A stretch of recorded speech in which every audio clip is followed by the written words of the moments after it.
So everyone is always asking me about the experience of being a solo traveler, solo world traveler, and how it is that I stay safe. How to stay safe as a solo woman traveler at 49 years of age. And so I have a few thoughts about that. Jesus, I'm looking at myself in this. At myself, and I'm like, if I look disheveled, it's because I am. I went outside. Okay, it's about, let's see what time. It's about 5 o'clock um, in the afternoon, and I just looked at the weather. Generally, when I travel, I don't even pay attention to weather because most places I go to, the weather, is going to be sunny. Certain parts of the year, I know it's going to be hotter than hell, and then other parts of the year are, generally cooler. Well, I just looked up Playa del Carmen weather, and it just said excessive heat, and that was it, excessive heat. And then I clicked on the more info button, and it says it feels like 108 degrees, and I would agree. And so safety, safety, safety, safety. I want to share a story, a travel story that actually wasn't even abroad. This was before I left the United States. I want to share a story um, of probably my worst experience as far as safety is concerned. And it was in the United States. I was living in Washington, D.C. at the time. I had gone to a conference and I want to say Minnesota. I want to say Minnesota. I don't even remember the city, but it was probably the capital of the city of the state of Minnesota. Was it Minnesota or Wisconsin? It was one of those, but it was cold. It was one of those. It was in the dead of winter and was absolutely freezing, which could be either one of them. Gone there for a work conference. I went alone. There was a recommended hotel to stay in. I could not afford it, so I chose my own place. I took a plane to the state. Obviously, I took a taxi to get to my um, hotel, and I tell the taxi driver to take me to this particular hotel. We pull up, and he asked me, "How did you know to pick this place?" And I said, "Oh, I looked it up and said it was nice." Like it was like some sort of a rating online. He said it was nice, and he kind of looked at me and was like, "Okay." That was warning number one. Warning number one. So I get out, I got my little bag, I go to the front desk. There's no one there. I call, whatever the number is for the hotel to figure out what's going on because it's like middle of the afternoon. It's like middle of the afternoon on like a Monday or Tuesday or something like that. So somebody should be at the front desk. Somebody picks up and they're like, "Oh, we're not there." And they give me instructions on how to be able to get the keys. I get the key, go to my room. It seems comfortable enough. Everything was clean. Um, but something felt unsettling. Something about the place felt unsettling. Um, that's number two. Something about the place felt unsettling to me. I didn't pay attention. Uh, and so I'm there. I'm, trying to settle in. I go to bed, wake up the next morning, and the place offers like a free breakfast sort of a thing in the hallway. Literally in the hallway. It was a little table that was set up.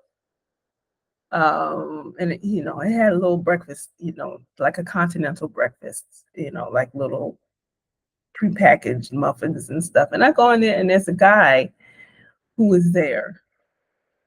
And I'm figuring that he kind of lives there, I think, I think, but something about him gave me creepy vibes.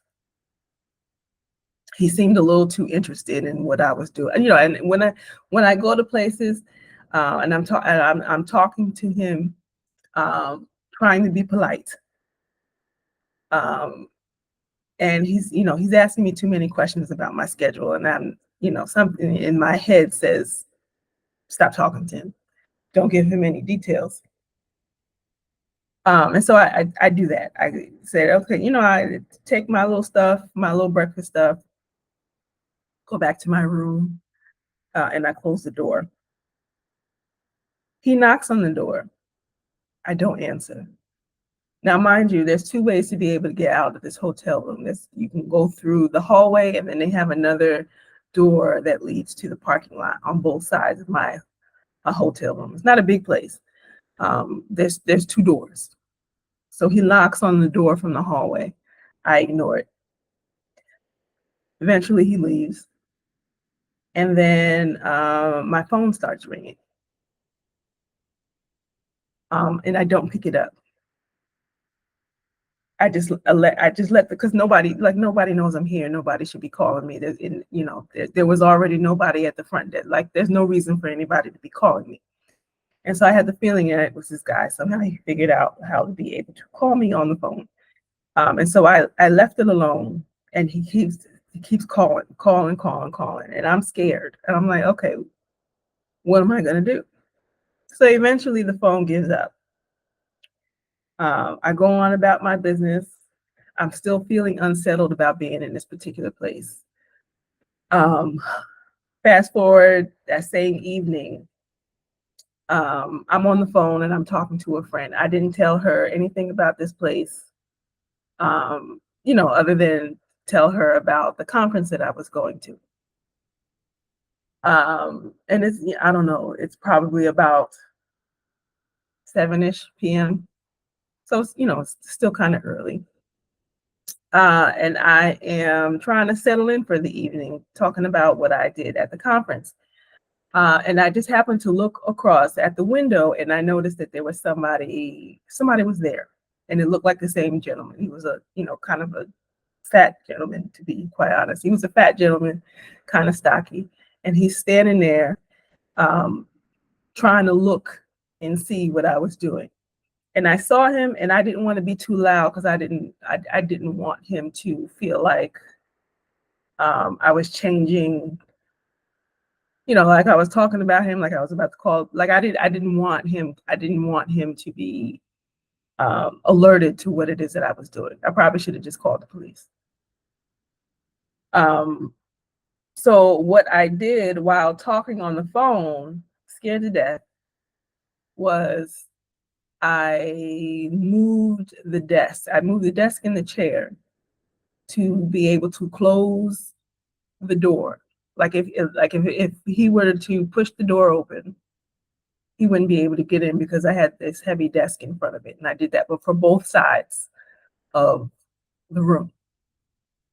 Um, and then he left, and I'm trying to see how he can see inside. Can he see inside? I'm too afraid to be able to go outside in the evening. And I'm trying to move the blinds so that he can't see in between the window to be able to see me inside. Like, how much can he see? A couple of hours go by. I noticed that he gets in a car with his friends. I assume they're his friends. I assume he's going to work. He doesn't come back. I'm only in this place for like 2, maybe 3 days at the most. After that, after I saw him drive off, I didn't hear or see from him again. Nothing else besides that actually happened, and that's plenty. That's all that needs to happen. I don't need any more than that to happen. Um,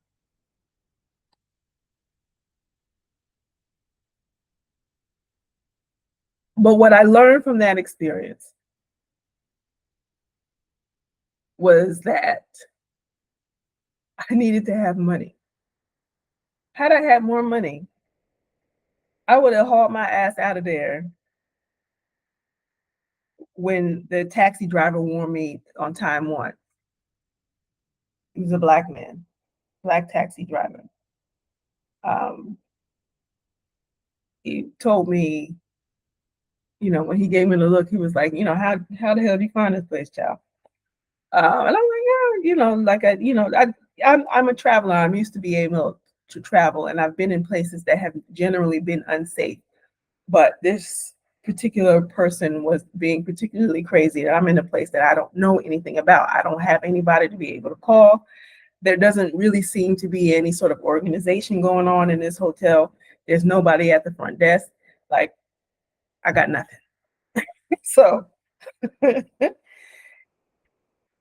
my point here is, as a single female traveler, it's very important that you have your money together. It's very important. I'm all for budget travel, which is what I was doing. But your budget needs to be able to stretch enough so that when you arrive to a place and you get the slightest inkling that this is not the place for you to be, you can move immediately. Do not wait.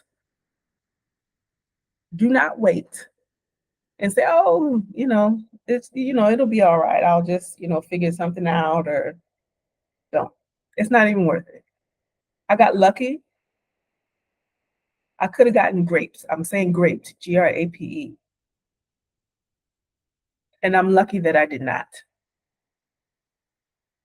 And that was in the United States. I want to be clear. This was not in some far off land somewhere in another country. This was in the country that I call my own, the United States of America. So with that lesson, it is with that lesson that I have taken that lesson with me to other countries that I have been to. So in 2018, I left the United States. I've lived in 10 countries since then. In Southeast Asia, I've lived in East Africa, I've lived in Eurasia, I've lived in, now I live in Mexico. So having had that experience, it is with that experience that I know you always need to have extra money everywhere you go. You do not go on your last couple dollars thinking that it's going to be enough, or that the place that they showed you online, it looks cute in the pictures, because you don't know. You don't know. You don't know what you're going to meet when you get there. Okay? Because it's so easy. Like, people are always talking about, I can go to Southeast Asia and I can live on $200 a month. I'm being facetious here. But I also see a lot of videos of young women in particular, who go out there and they get stuck. I've gotten calls and DMs on like Facebook Messenger from women who are claiming that they need help, they need extra money, they don't have anybody else to call. And I get it. I get it. Because a lot of us are out here just sort of doing things on our own. I'm one of them. I don't have a ton of help. I don't have, I don't, like, nobody's gonna be able to fly me out anywhere. Like, I'm out here by myself. But I remember that experience of being in, I think it was Wisconsin. Of being there in Wisconsin and having this strange man just sort of, he was temporarily overly fascinated with what I was doing and where I was going, and trying to get in contact with me and asking me if I had a boyfriend. Like, I was very clear in my communication. I cut my communication off. There's a point where, you cut the politeness and you're just like, I'm not communicating with you. I'm not interested. Thank you. And we can all move on. But you always need to have your own money so that when you arrive in a place, Have extra money. When you arrive in a place, and if you feel the slightest inkling that this is not a safe space for you, have an alternative. Be able to pack up and go someplace else, right? So some other things that I have learned. Nighttime logistics. If I'm going to a new country or a new city that I have never been before, I do my absolute best to never land in the middle of the night. I do my absolute best to never land in a country or a city that I am not familiar with or don't have connections in, and land in the middle of the night. If I know that I'm going to land in this place, um, and you somehow you get a taxi. Some places the taxis are already sitting there. Other places I've been to, you got to call the taxi up, or it's like random people on motos, or they're not always. It's not in every country. It's not always obvious that this person is a taxi driver, because sometimes people will ride in their regular cars or their regular motos. Um, so I do my best to not land in a place that I'm not familiar with in the middle of the night. If I've got to sit at the airport for a few hours, then we're sitting at the airport for a few hours. That's just what we're doing. Now, what I do, because I have significantly more money than what I started with 8 years ago. I've done things like staying in a local hotel if I needed to, or like one of those pods, sleep pods. I'll pay the extra money to stay in the sleep pod than choose to go outside. Like, I'm not even playing with you. I make sure that I have enough money to be able to take care of myself, because I'm not doing, you get in a car with somebody in the middle of the night and they start acting a fool, and there's nothing that, you're there's nothing that you can do. Now, I can tell you, as far as safety is concerned, in all of the country, in the 10 countries that I've lived in, I've never really had a problem as far as safety is concerned. And that's just me personally. I'm not saying that nothing ever happens. I'm not saying that nothing can ever happen. But for me personally, I tend to go to places where, how do I say this? Where I don't, where it tends to be safe, or at least I feel safe. Um, but I don't do the whole, go from the airport to my hotel, or Airbnb in the middle of the night. Unless there's some transportation that I know I can count on. Like sometimes in Airbnb, they'll organize someone to pick me up. Some of the larger hotels that I've been to, or even the airline that I've taken, um, has provided transportation from the airline to the place that I was staying. Even when I moved here to Mexico, I remember I had paid for a particular service. It wasn't super late, but it was getting dark when I arrived here. So that's probably the one time that I arrived in a place where I paid for a service to be able to get from Cancun to Playa del Carmen. Um, so that is one time that I did take the evening transportation. But that was only because I specifically knew the service that I was taking. Um, and it's a well-known service. And so I felt comfortable with doing that. Um, what else?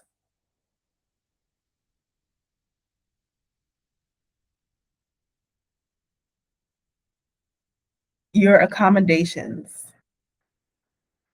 and being concerned about people intruding into your door at night. I've been in a place. Okay, so there was a place one time in Rwanda that was actually a more well-known. It was the place that's known for being Hotel Rwanda. Should I even bother? Yeah, the place that's known for being, Hotel Rwanda from the movie. I went there and I stayed there, um, and looking at the locks, it has that long thing that you put over on that little piece that sticks out to help keep the door open. I could sort of see that it was sort of janky. And this is not like that's not a cheap hotel. Let me be clear. Like that's not a cheap hotel. It's known for being one of the better known hotels. But I went in there. I had no problem as far as safety is concerned. But there was an afternoon when I arrived, and it was an afternoon. And this is when I was living in the country. I just wanted to go someplace to sort of go someplace different, get some air. I go in there. I'm sitting on the bed, and I hear the lady who cleans the room. She's going back and forth, and I've got the thing closed, that little latch on the door closed. And she goes to the door. I'm sitting on the bed, just sort of minding my business, and I hear her, and I say, "She's about to bust through this door. I know it. She's about to bust through this door." And so I'm sitting on the bed, and there's like a wall between the front door and the bed, so she can't see me immediately. So she busts through. I don't know why she couldn't use a key or anything, or even just knock on the door to make sure that nobody was in there. She busts on through, and the thing falls off of it doesn't fall off completely, but it was enough to be able to fall through the latch. And she's coming in with towels, totally innocent, seemingly innocent. She gets through and she sees me I'm literally just sitting on the bed. And she's like, "Oh, oh, oh, I'm so sorry." And I'm and I'm like, just put the towels down. Put the towels down. And she rushes out. And of course I tell the people at the front desk, and they fix the latch for me. But one thing that some people like to do, I don't personally have one, but I'm going to order one. I just haven't really traveled in the last, like, I kind of like landed in, I've kind of just like landed here in Playa del Carmen and been here for a couple of years. So I really haven't gone anyplace else. But my next trip, before I go anywhere, I'm gonna get, it's like a door stopper. You put it underneath the door. So yeah, technically you're not supposed to be able to open up the door. You put it under right where the door opens, and if somebody tries to break in or bust through or anything like that, you won't be able to get in. And even if you'll hear them trying to get in, because it'll be so much commotion with them trying to bust through the door. Um, what else?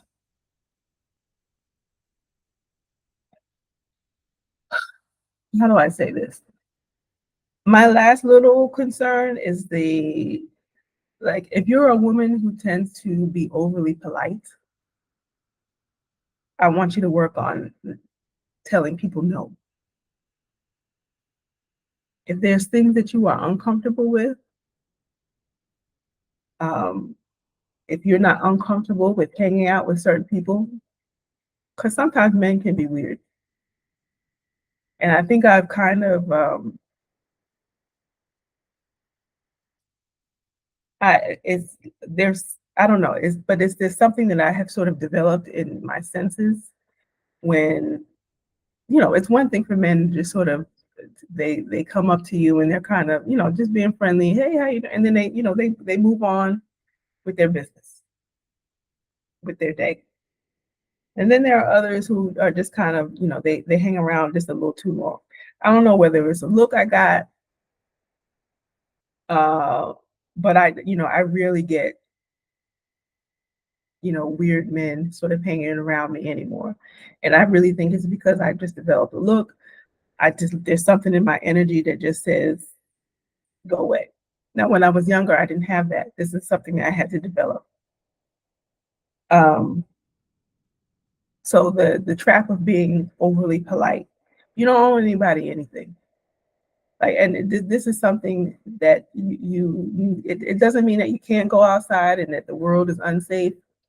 You have to learn how to be able to guard your own energetic space.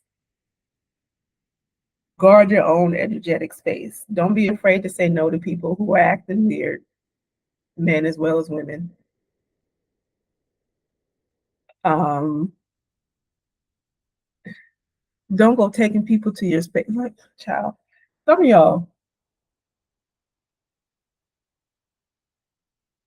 I know we like to be free when we go outside and we travel and we want to experience new things, but sometimes you move too fast with some of these folks and you don't know who they are. And you're taking them back to your rooms to do whatever it is that you decide that grown people want to be able to do. And it's not always a safe situation. And so people they end up they're drinking, sometimes people get drugged, you lose your money, that you get robbed. Like, stop doing dumb shit. Like that real like stop doing dumb shit. Don't think that just because you are in a new place and you want to have a new experience, you have to learn how to be able to do these things safely. If you wouldn't do this while you were home, you probably shouldn't do it in a foreign country or really anyplace else. Foreign country or foreign city.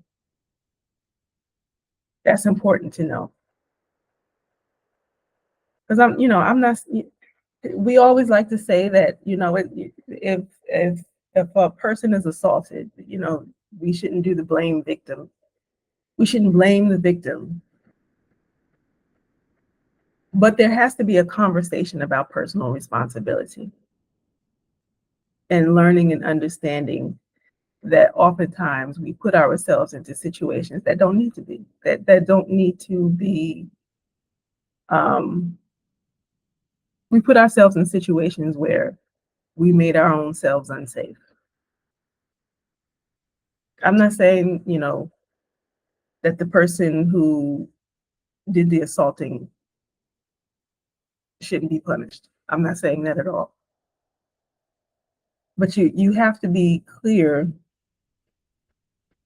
on who it is that you're traveling with and who you're speaking to, especially when you land in a place and people are looking at you. And a lot of times people think that because you're an American, they think that Americans are often, I'll use the word loose.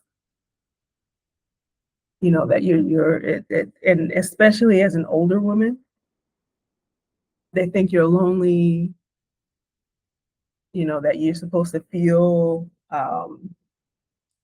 honored, or because somebody found you attractive.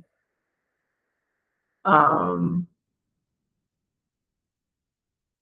and I need you to figure out, if you don't have it already, to figure out your sense of self-esteem, um your figure out your sense of self-love,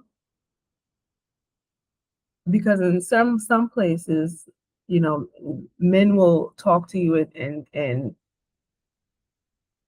child,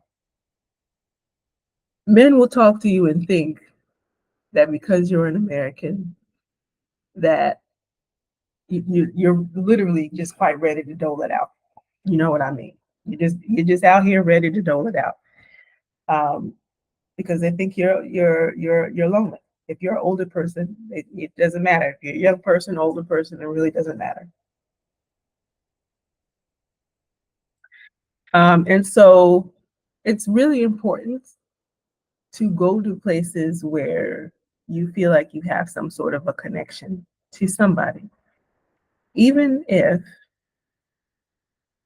like when I go to a new place, one of the places, if I don't know anyone personally who's already there, if I know somebody who's personally there, I will often let them know that I am coming. And we have some sort of a plan to meet for lunch or dinner or whatever. If I don't know anybody in the place, I will go online, or there might be some sort of a WhatsApp group that I'll get myself connected to. Um, and I'll find somebody. Find somebody. Um, if you're a Black woman traveler and you are familiar with Exodus Summit, they have a group.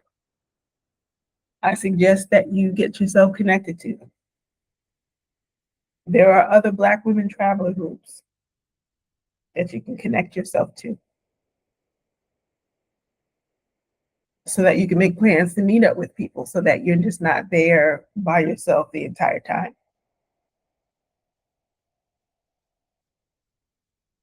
And always honor your initial feelings. Again, like I said in the very beginning, if you get to a place and something in your intuition is saying that this place is not for you, this place is safe, there's something weird going on, you don't even have to investigate it. Like I don't even investigate it. If it doesn't feel good to me, just leave. Just leave. Don't worry about the money that was already spent. If you can get your money back, great. But always have extra money on you to be able to move to someplace else. This is important. You've got to be able to walk around with some sort of wits about you. Yeah. So that's basically what I wanted to share. I travel the world, yes, but I travel the world with some level of sense. I travel the world alone, but I have learned certain things to be able to keep myself safe and out of danger. So, if you like these sorts of conversations, I have a Substack where I share essays and thoughts about my life as a 49-year-old woman who travels the world solo. I talk about stories from my life and how I'm rethinking what life looks like in midlife in comparison to what it did when I was younger. What does life look like at 49? And as I'm looking forward to turning 50, and what the second half of my life is going to look like. So if that's interesting to you, I invite you to join my Substack, join my email list. Now, for my paid subscribers, I have a program called Discovering Yourself in Midlife. And it's a series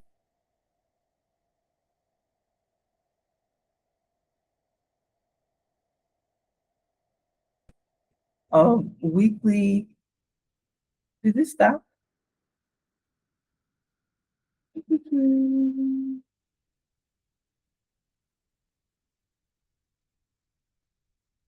But it's a series of weekly uh, journaling prompts. And they're juicy journaling prompts because I really love juicy journaling prompts. That sort of take whatever the experience that I'm talking about in my essay, and it sort of turns it on its head. And it asks you to talk about how it is that you can take what you read in the essay and use the wisdom that you can take from your own life and help you to think about what it is that you want moving forward. So you can find it at halana.substack.com. The link is in the description box as well as in the comment section. And my name is Halana Black. I will see you tomorrow in another video. Peace.